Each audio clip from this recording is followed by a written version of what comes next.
بسم الله الحمد لله وحده والصلاة والسلام على من لا نبي بعده أما بعد فأعوذ بالله من الشيطان الرجيم الذين يؤمنون بالغيب ويقيمون الصلاة ومما رزقناهم ينفقون والذين يؤمنون بما أنزل إليك وما أنزل من قبلك وبالآخرة هم يوقنون أولئك على هدى من ربهم وأولئك هم المفلحون صدق الله العلي العظيم ونفعني وإياكم بالذكر الحكيم الحمدللہ رمضان المبارک کے مہینے کا بابرکت اختتام ہوا۔ اللہ تعالیٰ سے خاص دعا ہے کہ اللہ تعالیٰ ہمارے آپ کے تمام صالح اعمال کو قبول و منظور فرمائے۔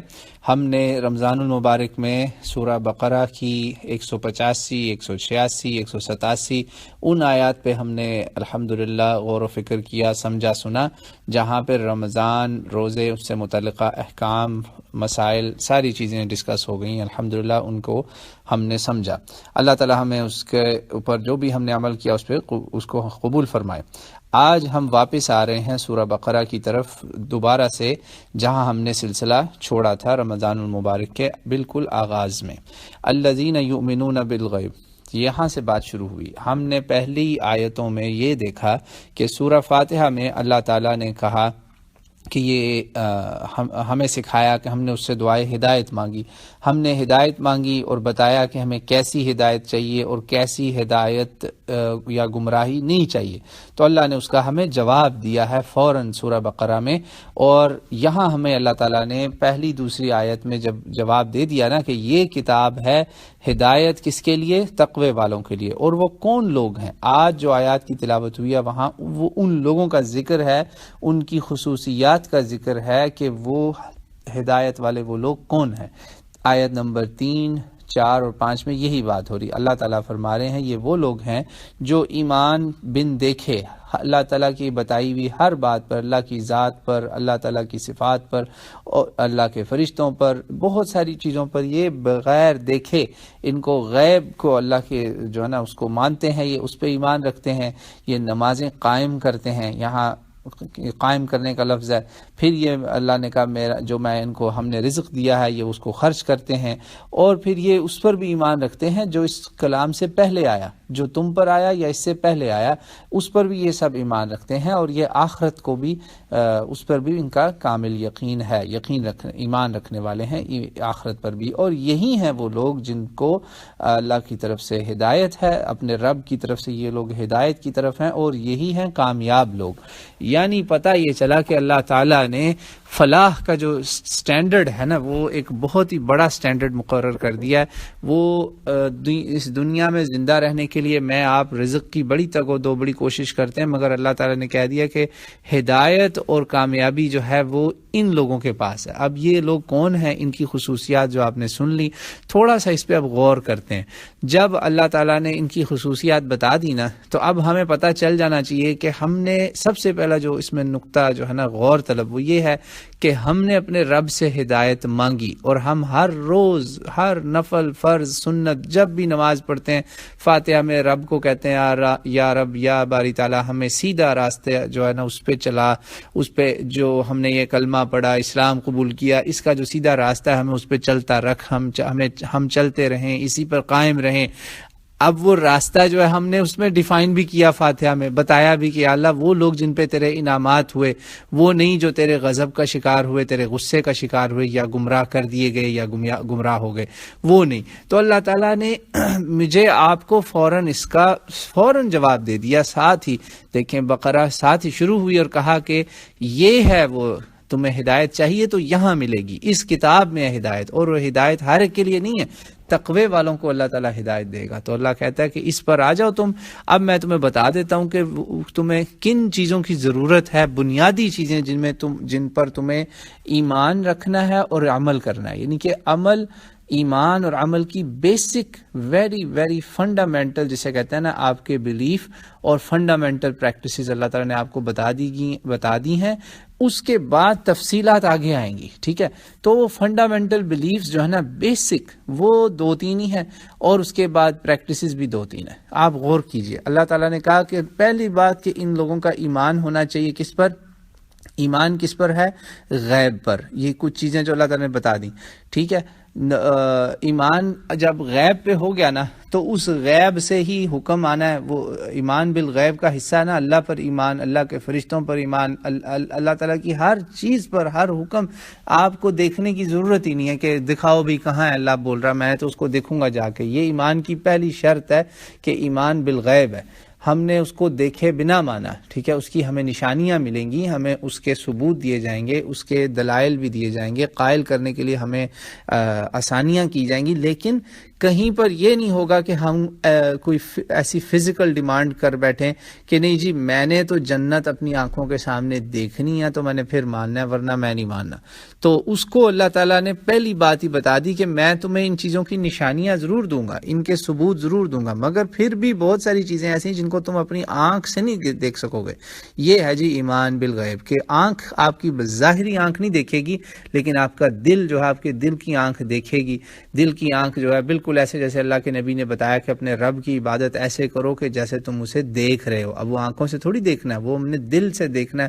ہمارا دل جو ہے وہ ایسے ہی ہو کہ جنت آنکھوں کے سامنے ہو یا نہ ہو، ایمان میں رتی بھر فرق نہیں آنا چاہیے۔ دوزخ آنکھوں کے سامنے ہو یا نہ ہو، ایمان میں رتی بھر کمی یا زیادتی نہیں آنی چاہیے۔ یہ نہیں ہونا چاہیے کہ اچھا اب میں نے دیکھ لیا جنت تو اب میرا ایمان بڑھ جائے گا۔ اسی طرح رب کی ذات کو اگر جب ہم نے دیکھ لیا جنت میں تو ہم نے یہ کہا آج ہمارے ایمان میں اضافہ ہو گیا، قطعاً یہ نہیں ہونا چاہیے۔ اس کے اندر نہ زیادتی ہو نہ کمی ہو۔ یہ ہے ایمان بالغیب کی ایک بڑی اہم بنیادی بات کہ بن دیکھے کچھ چیزوں کو ایمان لانا ہے۔ ہاں ان پہ ہماری تسلی کروانے کے لیے اللہ تعالیٰ ہمیں اس کے ثبوت ضرور دے گا۔ آپ دیکھیں اس کائنات میں جتنے بھی آپ کو رنگ نظر آئیں گے نا، ان کے پیچھے ایک ہی حکیم، ایک ہی کارساز، ایک ہی خالق و مالک رازق نظر آئے گا، وہ ہے اللہ تعالیٰ۔ آپ کو خود پتہ چلے گا کہ بھئی اس سب کا بنانے والا ایک ہے وہ، اور وہ کون ہے؟ وہ اللہ جل جلالہ ہے سبحانہ و تعالی۔ تو اب اس ایمان کا جو ہے نا سب سے پہلا اہم ترین ثبوت جو ہے نا، پروف آف یور فیتھ جسے کہتے ہیں نا، you have to have a proof, کہ آپ کیسے ثابت کریں گے کہ آپ اس کو ایمان کو رکھتے ہیں۔ دعویٰ تو کوئی بھی کر دے کہ ہاں بھائی میں مانتا ہوں رب کو، میں رب کے حکم کو مانتا ہوں، اس کا ثبوت جو ہے نا وہ ہے اللہ تعالیٰ نے کہا کہ جو یہ مومن لوگ ہوں گے نا، جو متقین ہیں، ہدایت والے، تقوی والے، یہ تقوی رکھنے والے لوگوں کی نشانی ہے ان کے ایمان کی کہ یہ نماز کو قائم رکھیں گے۔ قائم رکھنے کا مطلب یہ نہیں کہ صرف پڑھنا، کبھی پڑھ لی کبھی چھوڑ دی، نہیں، جان جائے نماز نہ جائے، ایسے لوگ ہیں یہ یقیمون الصلاۃ، یہ قائم کرتے ہیں۔ قائم کرنے کا مطلب ہے ان کے گھروں میں نماز قائم ہو جاتی ہے، معاشرے میں قائم ہو جاتی ہے، سوسائٹی کا حصہ بن جاتی ہے، کلچر کا حصہ بن جاتی ہے، لائف کا، آپ کی زندگی کا حصہ بن جانا نا، جس چیز کو قائم کرنا۔ قائم کا مطلب ہونا لٹرلی ہے کھڑے ہونا۔ تو اقامت الصلاۃ جو ہے نا، اس کا مطلب یہ ہے کہ یہ نماز جو ہے نا آپ کی زندگی کا، آپ کی روزانہ کی معمولات کا ایسے ہی حصہ ہے جیسے آپ نے کھانا پینا، آپ کی خوراک، آپ کی ضرورت ہے نا باڈی کی، اسی طرح آپ کی روح کی، آپ کے ایمان کی ضرورت ہے، نرشمنٹ ہے، غذا ہے، وہ ہے نماز۔ اس کے بعد یہ تو ہو گیا ایک ثبوت، پہلا ثبوت اس ایمان کا۔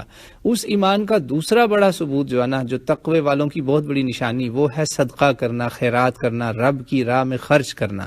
دیکھیں نا، زبانی کلامی باتیں کرنا، نمازیں پڑھ لی، سارا کچھ کر لیا، مگر جب یہ ایمان ہی نہ ہوا کہ یہ جو مال ہے، جو میرے پاس رزق ہے، جو مجھے پیسہ ملا، دولت ہے، یہ تو میری ہے ہی نہیں، یہ تو اس کا اصل مالک تو اللہ ہے۔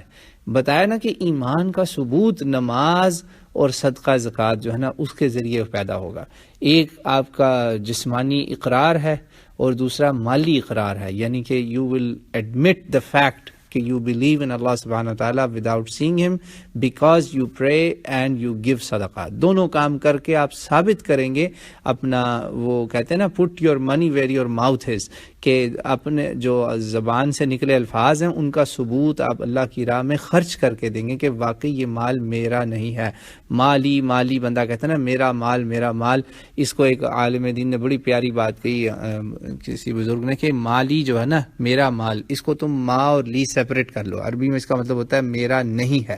ما از نو لی for me not for me. یعنی کہتے ہیں مال جو ہے نا مال، اس کو میم الف ما اور لام کو سیپریٹ کر لو تو یہی حقیقت ہے مال کی کہ یہ تمہارا تو ہے ہی نہیں، یہ تو رب نے تمہیں دے کے آزمانا ہے. کسی کو وہ نہ دے کے آزماتا ہے، کسی کو وہ دے کے آزماتا ہے. جس کو دیتا ہے اس سے پھر وہ توقع رکھتا ہے کہ وہ اپنا خرچ کر کے میرے نام پہ میرے راہ میں یہ ثابت کرے کہ یہ واقعی جو ہے نا میں اس کا مالک نہیں ہوں، اس کا مالک اللہ ہے. یہ ہے اس کی شرط، ایمان کے دو ثبوت. اچھا، اب اگلا ایمان جو ہے وہ ہے کہ یہ اللہ کی یہ جو احکام ہے، نماز ہوگی، صدقہ زکوٰۃ ہوگی، ان سب کے لیے ہمارے پاس حجت جو ہوگی نا، ایویڈنس، وہ ہوگی کتاب. ٹھیک ہے، وہ کتاب جو ہے جو ہماری ہے وہ قرآن مجید ہے. ہم چوتھی آیت میں آ چکے ہیں اب نا.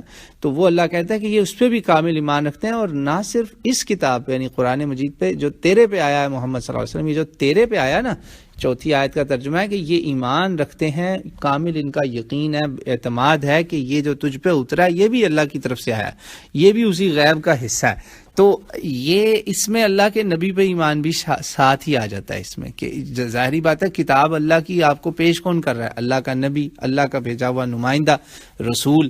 تو آپ نے اس کو بھی مانا، اس کتاب کو بھی مانا. مگر پچھلوں کا کیا کریں؟ اللہ نے کہا ان کے ایمان کا یہ بھی ثبوت ہے کہ یہ پچھلے والوں کا بھی مانتے ہیں کہ بالکل رب نے ہر جگہ، ہر بستی، ہر علاقے کو ہدایت کے لیے کچھ نہ کچھ بھیجا، اور یہ اس پر بھی ایمان رکھتے ہیں.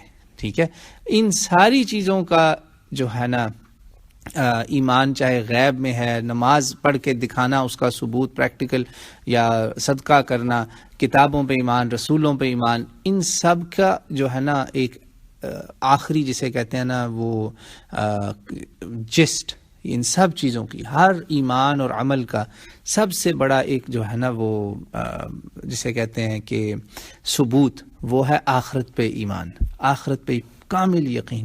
جب آخرت پہ کامل یقین ہوگا نا کہ میں نے مرنا ہے، ایک دن رب کے آگے پیش ہونا ہے، تو خود بخود تقوی دل میں آئے گا، خود بخود بندہ رشوت نہیں لے گا، خود بخود بندہ جھوٹ نہیں بولے گا، خود بخود آپ کا خود دل کہے گا کہ یار میں نے بھی قبر میں جانا ہے، میں نے بھی رب کے سامنے پیش ہونا ہے. ایک دن ہے جس دن سزا ملنی، حساب ہونا ہے، جزا ہونی. یہاں تو میں بچ جاؤں گا، ہو سکتا ہے یہاں دھوکہ کر کے بچ جاؤں، مگر آگے کیسے بچوں گا؟ چاہے کوئی ہٹلر ہے، چاہے کوئی بڑا ڈکٹیٹر ہے، یا چھوٹا چور ہے یا بڑا چور ہے، ہر آدمی جو اس دنیا سے بچ کے نکل گیا نا، انصاف نہیں اس کو ملا، وہاں یوم جزا اور سزا ہوگا. آپ نوٹ کریں، اللہ کا ایمان پہلی بات، اور آخری ایمان کے اوپر ختم ہوئی آخرت کا ایمان. یہ دو اتنی اہم چیزیں ہیں کہ اگر آپ ان دو چیزوں کو نکال دینا تو نہ تو توحید کی آپ کو سمجھ میں آئے گی، اللہ کی وحدانیت کی، نہ ہی آپ کو کسی کتاب اور رسول کا مقصد سمجھ میں آئے گا. آخرت کا دن سمجھیں بالکل توحید کا لازمی حصہ ہے. اگر آخرت کا دن نہیں ہے نا تو پھر اللہ پہ ایمان، رسولوں پہ ایمان، کتابوں پہ ایمان، ان سب کا جو ہے نا وہ جسے کہتے ہیں نا فاؤنڈیشن، بنیاد، وہ ہل کے رہ جاتی ہے کہ بھئی یہ کیسے ہو سکتا ہے کہ یوم جزا نہ ہو. یہ جسے کہتے ہیں نا اٹ از انیویٹیبل، یہ لازم و ملزوم ہے، اللہ کی کامل حکمت کا حصہ ہے کہ اس نے ایک دن رکھا ہے جس دن مجھے آپ کو اس کے حضور پیش ہونا ہے. ہم سب اپنی آنکھوں سے دیکھیں گے.